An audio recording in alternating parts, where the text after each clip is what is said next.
안녕하세요. 주식 포트폴리오 연구소입니다. 오늘은 안정적인 흐름을 보여주고 있는 월배당 리츠 기업인 PECO에 대해서 알아보도록 하겠습니다. 오늘 소개해드릴 종목의 회사 이름은 필립스 에디슨 앤 컴퍼니이며 식료품점을 중점적으로 보여주긴 리츠 기업입니다.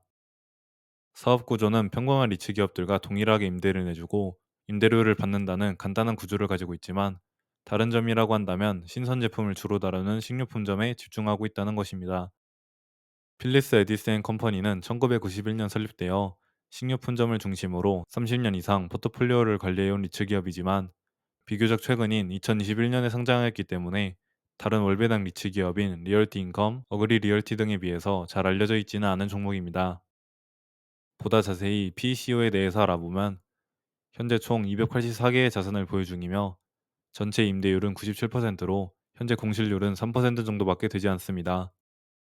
리얼티 인컴의 공식률이 2% 정도이고 S&P 500의 리츠 기업 평균 공실률이 6% 정도이니 PECO는 충분히 운영을 잘하고 있다고 볼 수 있겠습니다. 그리고 회사에서 주장하는 식료품전센터의 가장 큰 이점은 일상생활에 없어서는 안 되는 필수 소비재라는 점입니다. 현재 PECO의 연간 임대료의 70% 정도가 필수 소비재 업체로부터 나오기 때문에 경기 침체와 경제 위기에도 강한 모습을 보인다고 할 수 있습니다. 실제로 2020년에 공실 손실은 0.7% 발생하였고 2008년에 공실 손실은 1.8% 발생하는 데 그쳤습니다. 추가로 회사에서 말하는 식료품전센터의 두 번째 이점은 높은 방문 횟수가 나온다는 것입니다. 미국의 소비자들은 평균적으로 일주일 동안 식료품점을 1.6회 정도 방문한다고 합니다. 따라서 임차인은 높은 방문 횟수를 바탕으로 꾸준한 매출을 낼 수 있고 이는 꾸준한 임대료 상승에 기반이 된다고 합니다. 마지막으로 회사에서 말하는 식료품전센터의 세 번째 이점은 높은 접근성과 필수성을 바탕으로 지역사회의 수요를 가져간다는 것입니다. 특히 픽업 판매가 크게 증가할 것으로 예상되며 미국의 넓은 지리적 특성상 오로지 온라인 배달 시스템으로는 대체되기 어렵다고 생각합니다. 그리고 현재 PECO가 보유 중인 자산의 지역 분포를 보면 미국 서부와 동부에 집중된 모습으로 플로리다, 캘리포니아, 텍사스 등을 위주로 분포가 이루어져 있습니다. 특히 연간 임대료의 50%가 미국 남동부에서 남서부까지 연결된 선벨트라고 불리는 지역에서 나오기 때문에 앞으로도 꾸준히 성장해 나갈 것으로 예상됩니다. 참고로 선벨트 지역은 기후가 쾌적하고 일자리가 많아 계속해서 인구가 증가하고 있는 지역입니다. 다음으로 PCO의 임차인으로 들어온 식료품점의 평당 피트당 임대료는 2019년 이후 35%단 증가하였다고 하며 미국의 가계 식비 지출은 향후 5년간 연평균 7.4% 증가가 예상됩니다. 이처럼 PECO는 경기 침체에 강하고 임대료도 꾸준히 상승하는 식료품전 센터를 중심으로 포트폴리오를 구성하였기 때문에 해당 종목을 통해 매우 높은 성과는 아니지만 충분히 안정적이고 꾸준한 성과를 낼 수 있다고 생각합니다. 마지막으로 PECO의 임차인 포트폴리오를 보면 비중 1위에는 식료품점으로 유명한 미국의 종합 유통업체인 크로거가 위치해 있고 2위에는 크로거와 비슷한 식료품 중심의 유통업체인 퍼블릭스가 있습니다. 이외에도 초대형 업체인 월마트도 있고 할인점인 달러트리도 있습니다. 또한 완전한 필수 소비자 말고도 스타벅스, 로스 등 경기 소비자 성격을 띠는 기업도 소량 편입되어 있다는 것으로 파악됩니다. 비중은 상위 4종목 외에는 모두 비중이 1%대 또는 1% 이하이기 때문에 분산은 아주 잘 되어 있다는 것으로 볼 수 있겠습니다.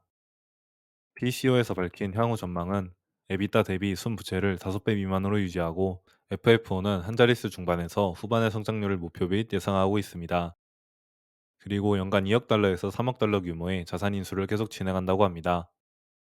다음으로 주가 차트를 보면 상장 이후 천천히 우상향하는 추세를 보이고 있으며 총 16%가량 상승하였습니다. 또한 현재 주가는 32.5달러로 하나 약 4만 5천 원이며 시가총액은 하나 약 6조 원의 규모입니다. 그리고 실적으로 매출과 FFO를 보면 둘 다 꾸준히 우상향하고 있다는 걸 알 수 있습니다. 매출과 FFO 모두 2020년을 제하고는 계속 성장하고 있고 연평균 성장률은 약 5%대의 성장을 기록하고 있습니다. 다음으로 배당 관련 내용을 보면 배당 내역을 보이다시피 배당금도 계속 우상향하는 모습을 보여주고 있습니다. 물론 현재 배당률은 3.6% 정도로 그리 높진 않지만 상장 이후 3년 정도의 기간 동안 배당금을 15% 가까이 인상해 주었고 주가 흐름과 포트폴리오가 매우 안정적인 필수 소비재에 가까운 리츠 기업인 점을 감안하면 충분히 매력적이라고 생각합니다. 추가로 배당률 차트를 보더라도 최근 구간에서 현재 배당률 수치는 높은 편에 속하기 때문에 큰 부담은 없는 자리라고 판단됩니다. 상장 이후 한동안 1년 배당금이 채워지기 전과 변동폭이 컸던 구간을 제외하면 실질적으로 제대로 된 배당률 구간은 하단이 3%, 상단이 4% 정도 되는 것 같습니다.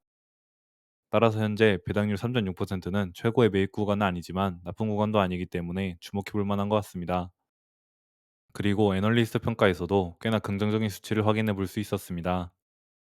8명의 애널리스트 중 4명이 매수, 3명이 중립, 1명이 매도 의견을 내고 있고 평균 목표 주가는 37.25달러로 14.6%의 업사이드가 남아 있습니다. 추가로 가장 높은 목표 주가는 41달러이고 가장 낮은 목표 주가는 33달러이기 때문에 현재 주가인 32.5달러보다 낮은 목표 주가는 없다는 점이 중요한 것 같습니다. 다음으로 배당금이 감안된 과거 총 수익률을 비교해 보겠습니다. PECO의 경우 상장한 지 아직 1075일밖에 되지 않아 3년의 기간이 조금 안 되지만 거의 비슷하기 때문에 일단 최근 3년 총 수익률부터 비교해 보면 다른 월배당 리츠 기업, 월배당 CF에 대비해서 가장 좋은 성과를 보여주었습니다. 3년 총 수익률 28.82%를 기록했고 같은 기간 동안 리얼티 인컴은 마이너스 4%, 어그리 리얼티는 플러스 0.3% 등의 총 수익률을 기록하였습니다. 추가로 최근 1년 총 수익률도 가장 좋은 모습을 보였지만 올해 연초 이후 총 수익률에서는 가장 부진하였습니다. 마이너스 9.36%의 수익률을 기록하였죠.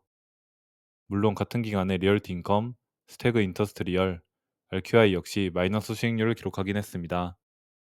아무튼 이처럼 PECO는 지금껏 좋은 성과를 보여왔지만 최근 수익률이 부진하기 때문에 오히려 현재 구간은 특히 큰 부담이 없어 보이는 것 같습니다. 마지막으로 다섯 종목의 배당률을 비교해보면 PECO가 3.6%로 가장 낮고 리얼티 인컴이 5.8%, 어그리 리얼티가 4.86%, 스태그 인더스트리얼이 4.14%, RQI가 8.3%로 최근 리츠 기업들의 주가 흐름이 그리 좋지 않았기 때문에 배당률이 모두 꽤나 높아진 것 같습니다. 참고로 최근 5년 정도의 연평균 배당 성장률은 PECO, ADC가 5%대, 리얼티 인컴이 4%대, 스태그가 1% 이하 정도이고 RQI의 경우는 배당금의 변동이 없었습니다. 이렇게 오늘은 식료품점을 중심으로 하는 월배당 리츠 기업인 PECO에 대해서 알아보았습니다. 필리스 에디슨 컴퍼니, 티커 PECO는 개인적으로 식료품점을 중심으로 안정적인 포트폴리오를 구축하고 있는 것으로 보여 소개해드려봤습니다. 최근 고금리 구간에서도 다른 리츠 기업들보다 충분히 더 좋은 성과를 보여주었고 현재 배당률이 그리 높지 않아도 배당금이 계속 인상되고 있다는 점 역시 긍정적으로 고려해 볼 만한 것 같습니다. 그런 도움이 되셨길 바라며 영상을 마치겠습니다. 감사합니다.